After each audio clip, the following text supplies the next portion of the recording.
continue our Dallas road trip all the way up north in Denison this week, about a 6-minute drive from the Oklahoma border. St. Patrick in Denison is one of the oldest communities in the Diocese of Dallas and has been granted the Texas Historical Commission marker. Its first Mass is documented as being celebrated in 1872 by Father Joseph Martineri, before there is even a church structure. Though not noted in the episode corresponding with the old churches of Dallas, its original building, erected in 1898, was destroyed by fire in 1911. It has since been rebuilt and is known by some as one of the most impressive buildings in town. On the St. Patrick property is a spiritual refuge of which not many are aware.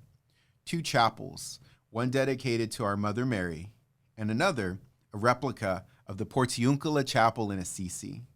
Throughout the week, parishioners of St. Patrick can be found in the Portiuncula with the Lord in Eucharistic adoration. The Portiuncula was a dream of Father John Dick, former pastor at St. Patrick, who inspired the community to raise funds for this important structure. The Portiuncula has a special place in the hearts of those with the Franciscan spirituality, after the example of St. Francis of Assisi himself. St. Francis of Assisi is perhaps one of the most influential saints in the medieval period.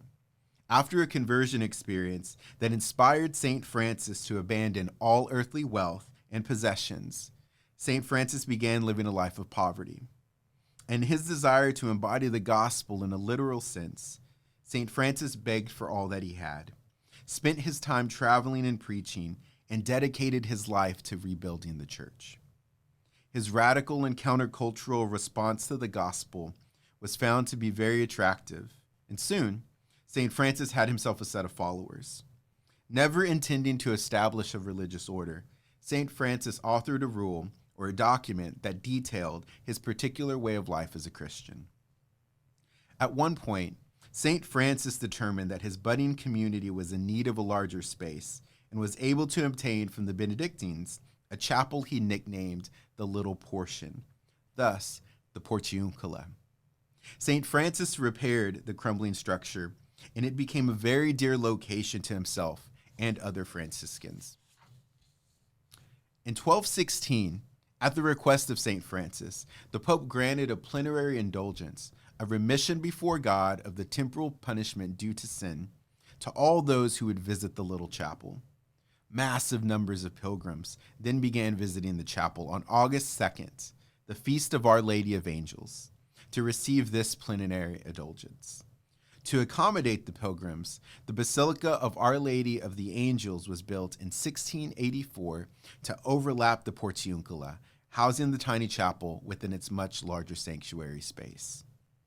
Today, members of the Franciscan order can be found all across the globe, sharing their charisms of care for creation, solidarity with our brothers and sisters, nonviolence, and poverty, which are still very much needed in our modern world. Franciscans are responsible for much of the missionary activity that took place in what is now the United States and specifically Texas. The Portiuncula at St. Patrick is only accessible with permission from the parish. So if you wish to experience a pilgrimage that will transport you to Assisi, please contact the parish office. As the original Portiuncula was dear to St. Francis, so is its replica to the community of St. Patrick.